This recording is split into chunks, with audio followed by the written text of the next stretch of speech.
Bonjour, I am Sandrine, the founder and leader of the Golden Age Spiritual Ministry.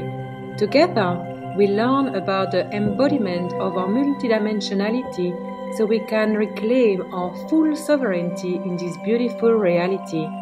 My High Council and I are happy to welcome you into our movement of spiritual revolution.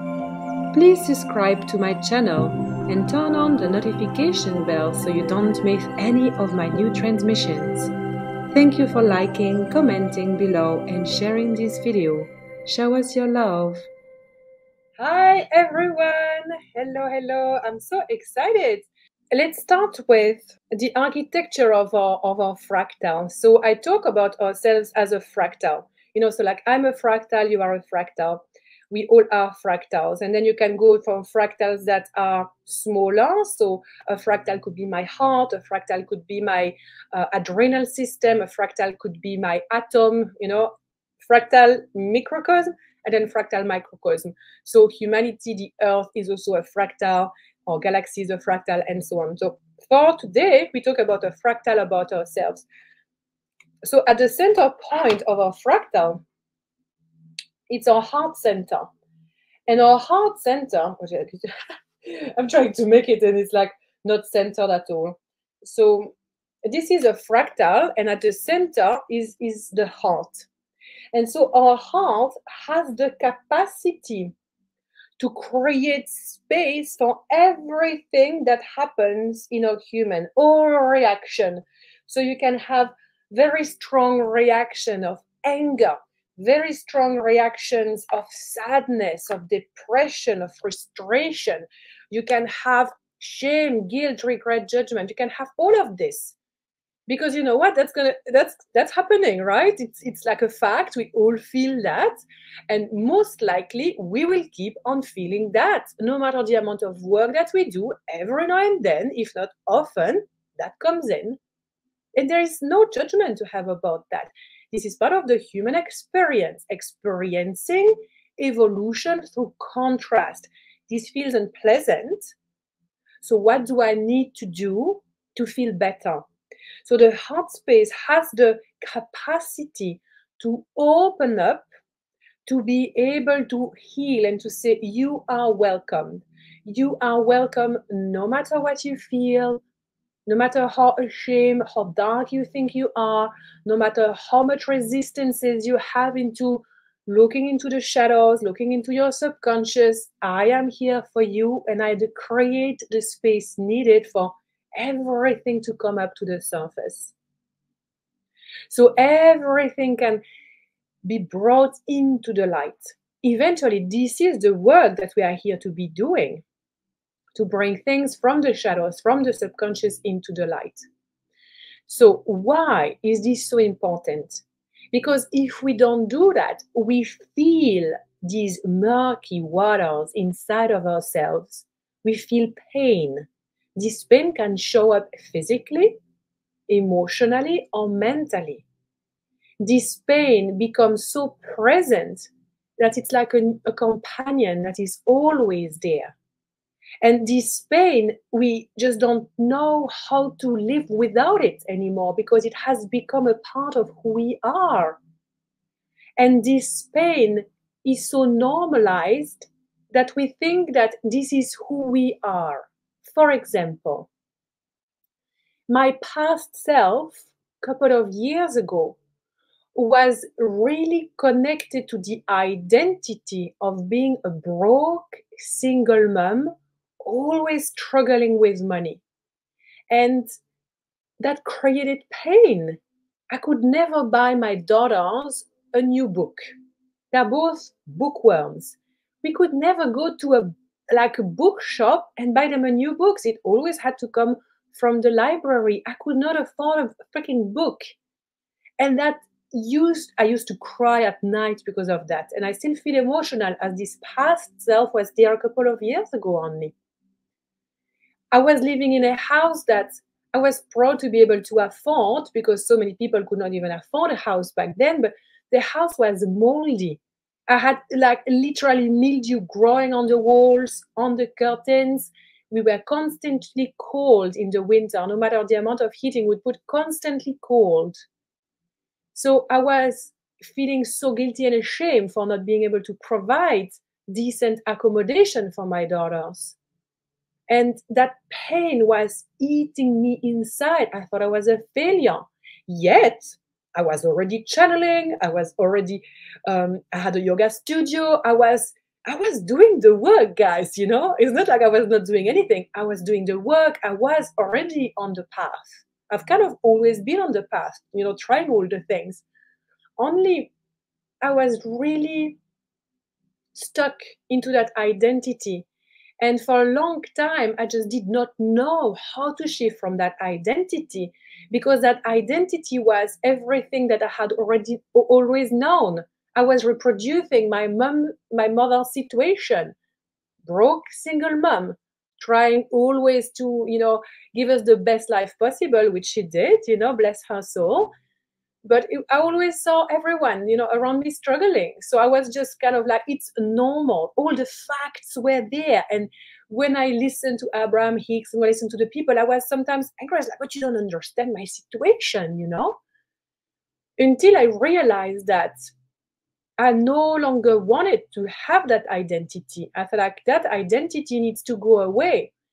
Am I really going to perpetuate it, to continue being so attached to that identity? And I started doing a lot of inner work into releasing that identity, into shifting that identity. I learned more and more about quantum leaping, and I did not really know how I could do that. Only I knew that I needed to destroy everything that no longer served me, burn it down to the ground. I've worked with the Phoenix frequency for a very long time because my name, Sandrine, means the rebirth of the ashes. So the Phoenix energy. But only for a long time, I would literally burn myself down just like that, poof, after just having to rebuild myself through a lot of pain and chaos. All of that was created in a lot of these destructive cycles. But more and more, I learned how to befriend that energy of let go of the old, destroy the old, like burn it down. So it is no longer there. So then I can recalibrate, observe the space created to reinvent myself, to reinvent who I am here to be. And in those moments, I started connecting more and more with my future self. And now I start to look more as my future self that I used to see back then. Not the future self that I perceive is yet another version, but I can connect so easily with my future self now. And being able to do that makes such a big difference, because we need to be able to open up our consciousness so much that we don't only see what is here, what is present here, the toxic attachment that we have. So I would love to invite you now for a moment to simply take a few breaths as we're going to do an exercise. Take a couple of breaths. And for me personally, the way I like to breathe when I just take a few breaths to kind of center myself is like I inhale, I stop, and then I inhale again. And I pause. And I feel my crown chakra. And then I exhale. So you can inhale, inhale, and then exhale. And again, inhale, inhale, pause, focus on your crown chakra, and exhale. And now I would love to invite you to simply tune into your heart and ask your heart to show you, what am I attached to, really attached to in terms of my identity? Is this the identity of being a mother, the identity of being continuously broke, struggling? Is it the identity of having pains and aches and illnesses in my body? What is the identity that I choose to express to the world, like, this is me, this is what's continuously happening to me. What is the story that you say about your life, about yourself? And ask your heart to show you the way to honesty, integrity, as it is part of the work during this challenge, being really honest with yourself. And if some of you want to share that, in the comments, you're welcome to do so. It is as you like, and say my identity is like, for example, my identity was being broke single mom, always struggling, never receiving help. And to this day now, I am still sometimes, in total honesty, going into the story of I am all alone. I don't have any more parents. I have 0 family members helping me. I have amazing friends, but they are friends. So basically, I'm completely on my own. I don't have any partners. And so if I allow my human to go into the shadow of this identity, it's like, oh, I'm a victim, I'm all alone, which is actually not true, because I have experienced so often the kindness, the generosity, the compassion of my friends, but also of my ex-husband, who we get along quite well. We don't have deep conversations, but if there is something that happens, I can go to him and he will help in his ways, So I've been proven wrong very often into this identity. So ask your heart to be really honest right now. So why are we attached to these toxic patterns?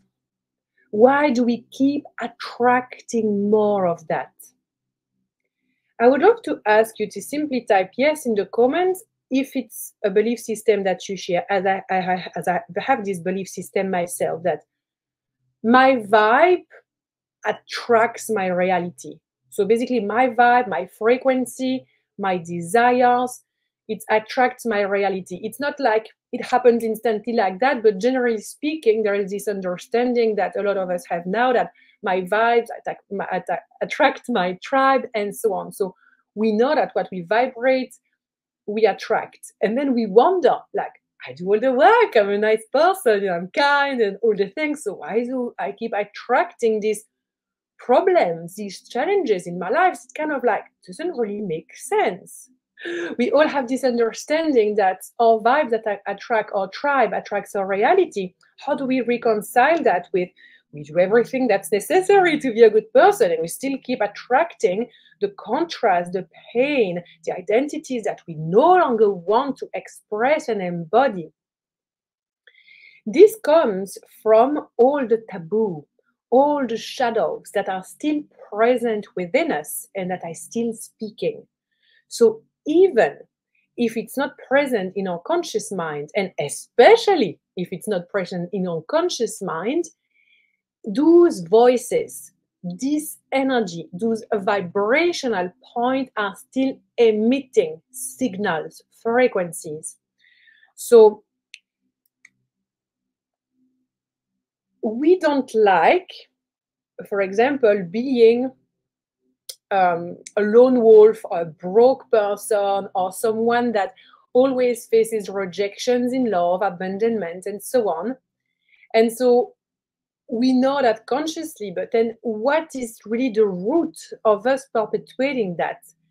And here it is very important to realize that something inside of ourselves is getting something out of it. And this is what is unpleasant to realize. And here we are extracting a lot from the unknown, from the subconscious.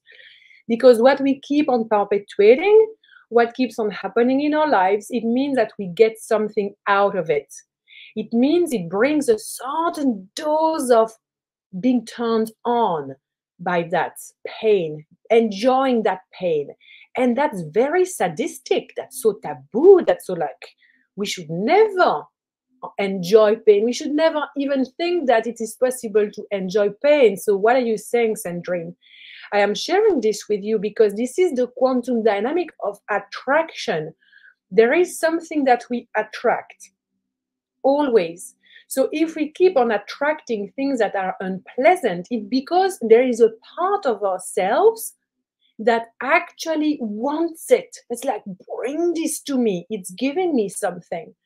So when I started playing with these notions, and for example, I can relate as well to what Mark was saying, you know, I'm single and I face a lot of, it's not really rejection, it's more like never really meeting someone who wants the same thing as me, which is very different, you know, than really rejection. But it is, what does it, why am I enjoying meeting people? Why am I attracting people that are unavailable emotionally, or that just want polyamory?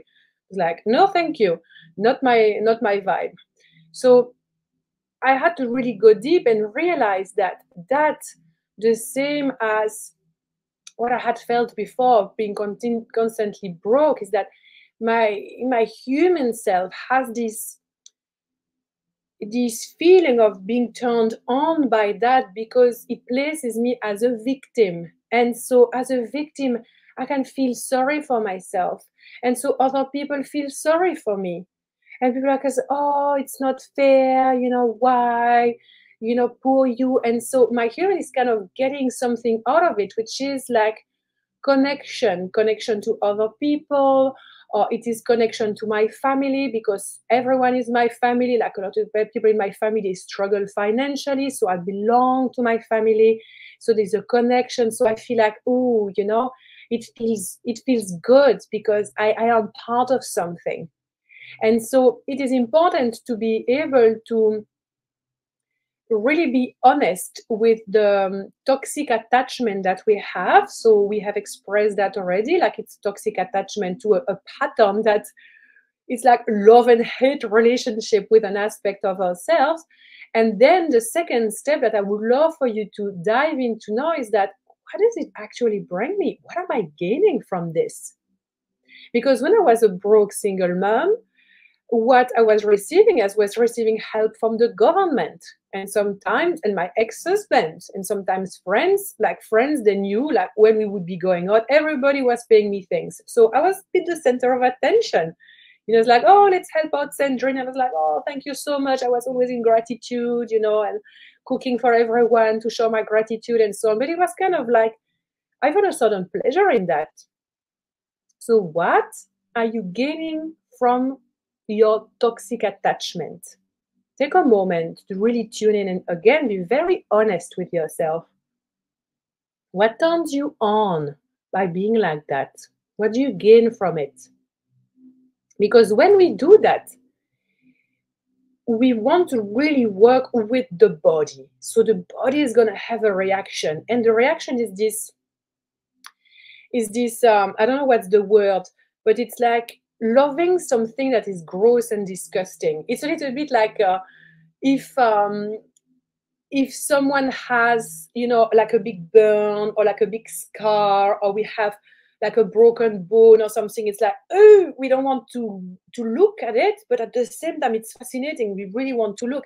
It's like if you drive on the motorway and there is a massive car crash that happened before, like a part of you really wants to slow down and know all the gruesome details, and another part of you is like, oh my God, poor people, like I shouldn't want to, I'm not someone like that. But it's kind of like this really inappropriate desire to know how tragic the thing was. And when for example, I heard recently, as I went to netball, one of my youngest daughter loves netball, and as I was there, I was chatting with the mom, and the moms, and one of them was sharing that she recently had to go, to help her friend, because her friend's husband had been diagnosed with really weird tongue cancer, and it all happened very fast, and he had to have like a huge chunk of his tongue removed. And as I was listening to that story, you know, knowing what I know, doing the work that I do, I could feel a part of my human going like, oh, this is so cool and so horrible at the same time. As a human being, I am multidimensional, I am multifaceted, so I can both feel compassion and empathy for that person, as well as grossed out with the experience, as well as like, oh my God, I'm loving hearing this story. I love hearing this story because, oh, it would be horrible if it would happen to me. So I'm really grateful to hear this because it gives me this feeling of, oh, I'm so healthy right now. So all of a sudden, my own health problems are really reduced to something much smaller because I heard that horrible story of a man about my age who had that and like half of his tongue chucked out. So we are sharing this with you because it is important to realize, that when you start doing the work, you open up your heart so much that you witness your human having many different emotional, mental, and physical reaction within the space of a few seconds or minutes around one experience. And so it becomes way easier to extract toxic attachment, toxicity, this being stuck into an identity that does not serve ourselves, because therefore we do not really cling on to feeling ashamed or guilty for feeling this way anymore, because we know that we are multidimensional, we know that we are multifaceted, and therefore it is okay to feel all the things. All humans feel that. So I would love to know if you feel that bringing all of these subconscious attachments, which are taboos, can feel like a liberation. Do you feel that it could be liberating to actually bring that up to the surface? And to bring that up to the surface is to do the work on asking, why do I feel this? Why is it coming up in my field over again? What is turning me on in this? What am I getting from this situation? How freeing could this be? Let's take a moment to breathe. I just want you to take you through a little release journey now that we have brought everything up to the surface. And of course, as you know, you're invited as well to continue doing this process, because once you understand this, you can keep on digging for more information. And it is important to speak it out loud or to write it, because being able to write or speak it out loud creates this connection with your heart and soul. So a lot is going to come out that you were not aware of. This is why so many, like teachers and mentors and so on recommend journaling, recommend writing it down. And you can write, you can write down my attachment to this toxic pattern, and you write it down. This is, the identity I have created. This is who I think I am. It's been going on for so long, and I know that it's kind of a fact, but I also want to know why I attract this. What am I gaining from this? What is the love and hate relationship with this pain? And you write and you write and you write until you cannot write any longer because your wrist hurts. And then once you have written all of that, I want you to read it out loud. When I do that, sometimes I cry because it is so freaking sad. It is so sad to even think that my human can think of herself this way. And I'm like, oh my God. And this is like really a huge slap in my face. And I look at that and I feel pride. I want you to feel proud of yourself for being courageous to really witness yourself, bringing this up to the surface. It's not for everyone. If you are here, you're totally capable of being that courageous. But when you see all of that, you can also see the wounded inner child that is present. Maybe you can perceive your parents, your ancestors that have been in those patterns, maybe that are still in those patterns, and how you reproduce that, because this is how we learn to live. We recreate the patterns of our ancestors very often. Maybe there are hidden parts of ourselves coming from past lives that are also coming up to the surface through this work. So allow yourself to feel the emotions. Opening up your heart, you will feel the emotions, which can be the pain, the shame, the guilt, but also we are bewildered. My accent might not be great on this word, but bewildered, it's like stunned, shocked. by the depth of our self-hatred, the depth of our self-judgment, on how harsh we are on ourselves. And may you use that as really the healthy love and light slap in the face that you need to not do it any longer. And when that patterns comes up for you, when you feel that your human wants to speak that reality to existence, this is who I am, it's like, whoa, let's go like wild on that tangent. As I have explained before, exaggerate until it's so ridiculous. I cannot say anything any longer. I feel exhausted by the process, which is always a good sign, because when there is exhaustion, it shows that a lot has come up to the surface to be healed and alchemized.